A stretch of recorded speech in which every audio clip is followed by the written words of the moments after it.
Eu sei o que vocês fizeram no verão passado. Capítulo 2. O sol começava a se pôr quando Barry Cox deixou o estacionamento nos fundos da fraternidade, dirigiu pelo campus e depois em direção ao norte pela Madison até o condomínio Four Seasons. Era um percurso familiar e ele às vezes até brincava com seus irmãos da fraternidade que o carro conhecia o caminho tão bem que era capaz de fazê-lo sozinho. Será que ele não vai se confundir? Caçoavam eles. Esse carro conhece o caminho para algumas outras casas também. Ele nunca se perde, Barry costumava dizer, cheio de si. Tem GPS. Era verdade que Ellen não era a única garota com quem Barry saía, ainda que ele tivesse certeza de que era o único rapaz com quem ela saía. O que era uma loucura, porque morando onde ela morava, num condomínio cheio de homens solteiros e com aquela aparência de modelo de biquíni e aquele emprego chamativo, bem, era inevitável que houvesse muitos lobisomens uivando ao pé de sua janela. Essa era uma das razões pelas quais Barry continuava saindo com Ellen. Isso não fazia parte de seus planos depois que a escola tivesse acabado. A universidade era um território vasto e havia meninas bem gostosas no campus com as quais seria fácil ficar sem compromisso. Mas aí Ellen conseguiu aquele emprego como futura estrela e as coisas mudaram. Só um maluco dispensaria a futura estrela do Canal 5. Agora, enquanto estacionava no Four Seasons, Barry abriu um enorme sorriso para si mesmo. Ellen estava indo bem para uma garota de 18 anos que nem sequer terminara os estudos. A mãe dele ficara possessa ao saber que Ellen largaria a escola no fim do penúltimo ano. Isso só prova o que eu sempre falei, ela dissera ao filho. Cada pessoa é um resultado da criação que teve. Essa garota não é para você, Barry. Não entendo por que você sai com ela. Essa questão, é claro, tinha outra razão, e ele sabia que isso incomodava sua mãe. Havia a beleza de Ellen. Ela era material de capa de revista, e tal fato já começava a render frutos para ele. Poucas meninas da sua idade tinham um apartamento próprio sem que fossem obrigadas a dividir as despesas com outra pessoa. Elsa, a irmã mais velha de Ellen, ainda morava com os pais e guardava metade do que ganhava como caixa numa loja de departamentos na esperança de que um dia, dali a um ano, mais ou menos, finalmente arrumaria seu próprio lar. E lá estava Ellen, com seu carro, com suas roupas da moda, com tudo o que queria e nenhuma preocupação. Mas por que ela parecia tão perturbada ao telefone? Aquele telefonema o surpreendera. Ellen não era como a maioria das garotas que ligam para o namorado o tempo todo. Era raro até mesmo que mandasse mensagens, a menos que tivesse uma boa razão. Dessa vez, ela não dera razão nenhuma. Preciso te ver, ela dissera. É importante. Você pode passar aqui mais tarde quando eu voltar do trabalho? Hoje? Eller, a gente se viu ontem. Você sabe que não posso mais sair esta semana. Preciso estudar para as provas finais. Já falei, é importante. Havia em sua voz uma urgência, algo incomum para Ellen. Normalmente, se ele dissesse alguma coisa, ela aceitava sem perguntar nada. Eu não telefonaria se não fosse importante, você sabe. Você não pode me dizer o que é? Não. E foi isso, um simples não. Barry ficara intrigado, ainda que não quisesse ficar. Precisava estudar para as provas e tinha marcado de tomar café com uma tal de Ashley da fraternidade Tridelta, mas não era nada que não pudesse ser adiado. Bom, se for cedo, ele dissera. Logo depois do jantar. Ótimo, quanto mais cedo, melhor. Ela não o convidara para jantar, e estava tudo bem para ele. Aquelas noites domésticas com Ellen servindo carne assada à luz de velas eram difíceis de suportar. Ele sabia o que ela queria, e não era o que ele queria, e esse jogo todo o deixava desconfortável. Estou ligando do estúdio, Ellen falara. Preciso fazer um webcast logo menos. Vejo você por volta das 7, ok? Ok. A conversa o deixara curioso. Tão curioso que ele nem se dera ao trabalho de ir ao refeitório para jantar. Simplesmente parara num Wendy's e comprara 2 hambúrgueres e um milkshake. Agora, poucos minutos depois das 6h30, Barry saía do carro em direção ao prédio dela e pegava o caminho que passava pela piscina, levando aos degraus e aos apartamentos do segundo andar. A piscina e a área em torno dela estavam lotadas. Na primavera, o fim de tarde era ainda bastante frio, mas a piscina era aquecida, e alguns tipos humanos parecidos com ursos polares nadavam enquanto um monte de belas e magras garotas se sentavam imponentemente nas espreguiçadeiras, aproveitando a primeira oportunidade da estação de exibirem sua silhueta em biquínis. Por um instante, Barry parou e apreciou a vista, um pouco surpreso por não ver Ellen entre as garotas. O corpo dela era melhor do que qualquer uma ali, e Ellen não era do tipo que se importava em exibi-lo. Oi, gritou uma das meninas. Uma morena bem torneada e pequenina, que vestia uma blusa vermelha e branca e short curto. Está procurando apartamento? Tem uma vaga no segundo andar. Não, respondeu Barry, avaliando-a de cima a baixo. Pelo menos não este ano. Na verdade, ele teria dado tudo para morar num lugar como aquele, mas não era o tipo de coisa que sua mãe achasse que deveria ser bancada pelo seu velho. Nesse quesito, Barry já tinha muita sorte por ter se mudado para uma casa de fraternidade. Ele contornou a piscina e subiu a escada, parando para encarar a morena, que tinha se virado na cadeira e ainda o observava. Então seguiu até o segundo piso e bateu na porta do apartamento de Ellen.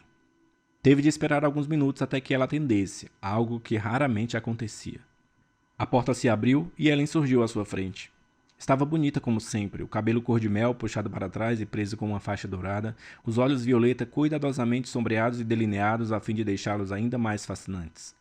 Usava uma calça azul clara, uma blusa de seda e um robusto colar de cristal. Era óbvio que não tinha trocado de roupa desde que voltara do estúdio. Ótimo, Ellen falou. Estava esperando mesmo que você chegasse mais cedo. Que bom que não te decepcionei. Barry concluiu que alguma coisa estava errada. Decididamente, havia algo estranho, não era assim que ele costumava ser recebido. O que aconteceu, afinal de contas? Entre, não podemos conversar aqui. Barry entrou no apartamento e instintivamente soube que havia outra pessoa ali. Olhou para Ellen com uma expressão inquisitiva. Quem está aqui? Julie James. Você só pode estar de brincadeira. Ele seguiu Ellen até a sala de estar, onde encontrou a outra garota sentada no sofá. Oi, Julie. Há quanto tempo? Como estão as coisas? Oi, Barry, disse Julie, tensa. Ela não estava tão atraente quanto ele se lembrava, isso era certo. Não que Julie algum dia houvesse tido a beleza de Ellen, porém sempre tivera vivacidade o bastante para que ninguém reparasse que não era tão bonita. Agora aquele brilho parecia ter sumido, seus olhos pareciam grandes demais para o seu rosto. Bem, oi, falou Barry outra vez. Bom te ver. Achei que você tinha riscado a gente da sua lista de amigos. Estou aqui porque aconteceu uma coisa. Os olhos de Julie passaram de Barry para Ellen. Você não contou para ele? Não, disse Ellen. Achei que você deveria contar. Foi você quem recebeu a carta. Do que vocês duas estão falando? Perguntou Barry, impaciente. Qual é o grande segredo? Não é segredo, Julie respondeu quase imediatamente.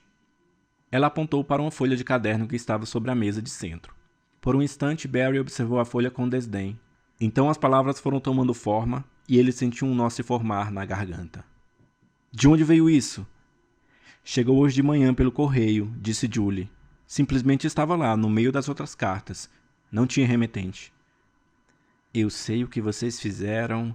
Barry começou a ler em voz alta. Que loucura! Quem mandaria uma coisa dessas? Não faço ideia, Julie falou. Simplesmente estava lá.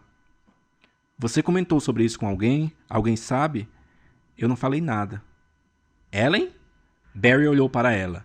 Seu rosto delicado e elegante parecia tão perplexo quanto o de Julie. Ninguém, nunca falei nada para ninguém. Bem, nem eu. Fizemos um pacto, não fizemos? Então isso não pode significar nada. É uma piada, alguém está querendo brincar com a Julie. Os três ficaram em silêncio por um instante.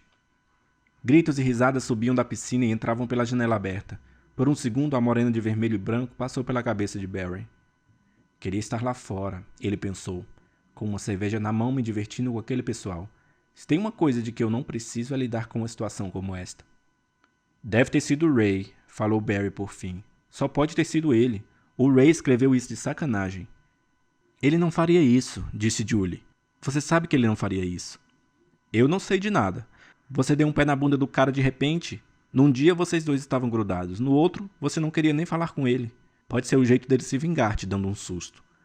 O Ray não faria isso. Além do mais, Julie apontou o envelope que estava ao lado da carta.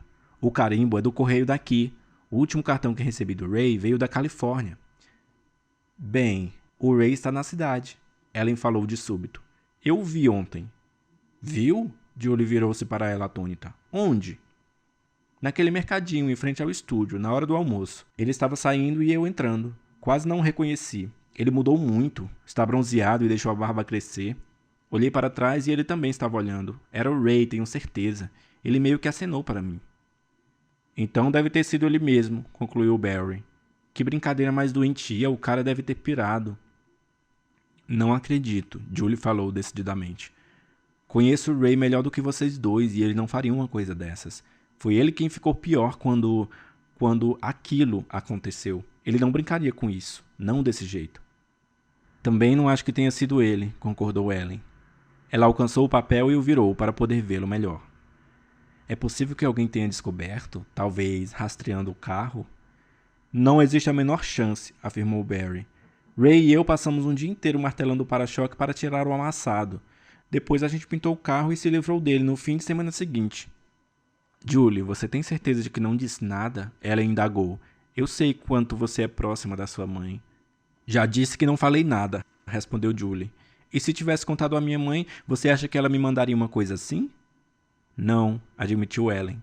É só que parece não haver outra resposta. Se nenhum de nós contou, se não foi o carro... Já ocorreu a vocês duas? Barry interrompeu. Que esse bilhete pode ser sobre outro assunto, alguma coisa nada a ver? Outro assunto? Repetiu Julie confusa. No fundo, ele não diz nada, diz? Ele diz, eu sei o que vocês fizeram. E daí? O verão passado durou 3 meses. Você provavelmente fez um monte de coisas. Você sabe o que isso significa, Barry. Não, não sei e você também não. Talvez a pessoa que escreveu também não saiba. Talvez seja uma brincadeira. Você sabe como são as crianças. Ficam passando trotes, escrevendo bilhetes, mandando spam. Aí algum moleque decide pregar uma peça, escreve uma dúzia desses bilhetes e manda para uns desconhecidos que escolheu na lista telefônica. Você acha que existe alguém que, recebendo uma mensagem como essa, não se lembraria de algo que fez no verão passado, de que não se orgulha muito? Julie digeriu o argumento em silêncio e disse, mas nosso número de telefone não está na lista. Ué, então ele te achou de algum outro jeito. De repente é um nerd da escola que tem algum interesse em você e quer testar a sua reação. Ou algum cara que ficou com raiva porque você não quis sair com ele. Ou o garoto que empacota as coisas na mercearia, sei lá. Tem muito pervertido nesse mundo que gosta de assustar meninas por aí. Nisso Barry tem razão, Julie. Havia alívio na voz de Ellen. Eu mesmo conheci gente assim. Você não acreditaria nos telefonemas que a gente recebe quando trabalha na TV. Tinha um cara que me ligava e não dizia nada, só respirava. Eu estava ficando maluca. Atendia o telefone achando que era o Barry e só ouvia aquela respiração pesada no meu ouvido. Bem, Julie disse devagar. Imagino que isso seja possível. Eu nunca pensei em algo assim.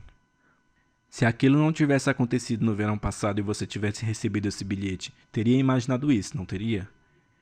Talvez. Sim, acho que sim. Julie inspirou longamente. Você acha mesmo que é isso? Que é só uma brincadeira doentia de alguém? Sem dúvida, Barry disse com firmeza. O que mais poderia ser? Olha, se alguém soubesse de alguma coisa, não ficaria escrevendo bilhetinhos idiotas, falaria com a polícia. E não falaria isso só agora, Ellen completou. Teria feito em julho, quando a coisa aconteceu, porque alguém esperaria 10 meses para tomar uma atitude. Não tenho ideia, disse Julie. Quando você coloca desse jeito, realmente não parece algo plausível. Não é plausível, determinou Barry. Você está fazendo tempestade em copo d'água. E você, Eller, agiu tão mal quanto ela me chamando aqui desse jeito. Fiquei achando que tinha acontecido alguma coisa grave. Desculpe, disse Ellen pesarosa. A Julie me ligou hoje à tarde e eu reagi do mesmo jeito que ela. Nós duas ficamos apavoradas. Bem, então se desapavorem.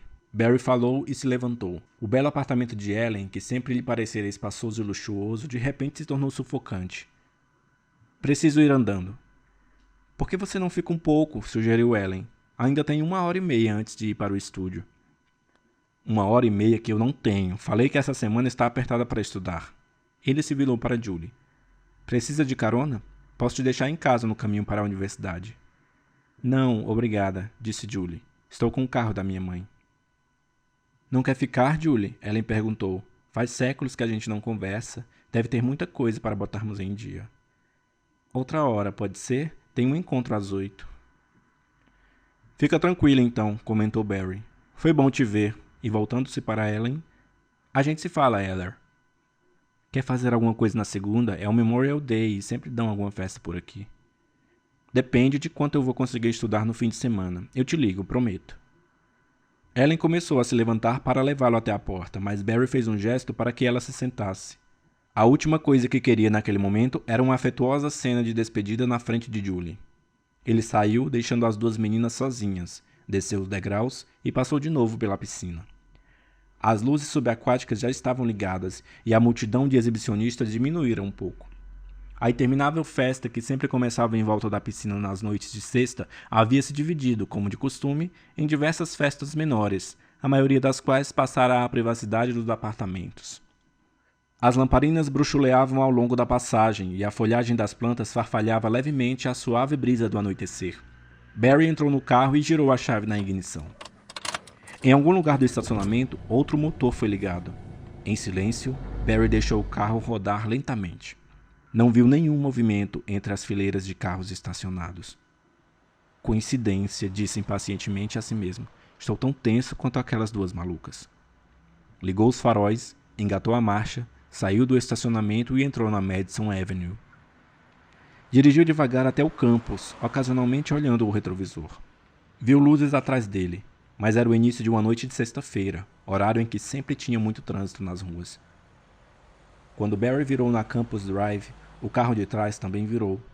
Entretanto, quando ele diminuiu e parou junto ao meio-fio, o carro ultrapassou sem hesitar e desapareceu numa curva ao fim da rua. Loucura, Barry repetiu para si mesmo. Só porque Julie James decide entrar em pânico, eu de repente começo a pensar que tem gente me seguindo? Como falei para ela, existem pervertidos aos montes neste mundo. Mas ele continuou com a sensação desconfortável de que um par de olhos perfurava suas costas, bem entre as escápulas, quando deixou o carro no estacionamento e atravessou o gramado até a entrada da fraternidade. Fim do capítulo 2.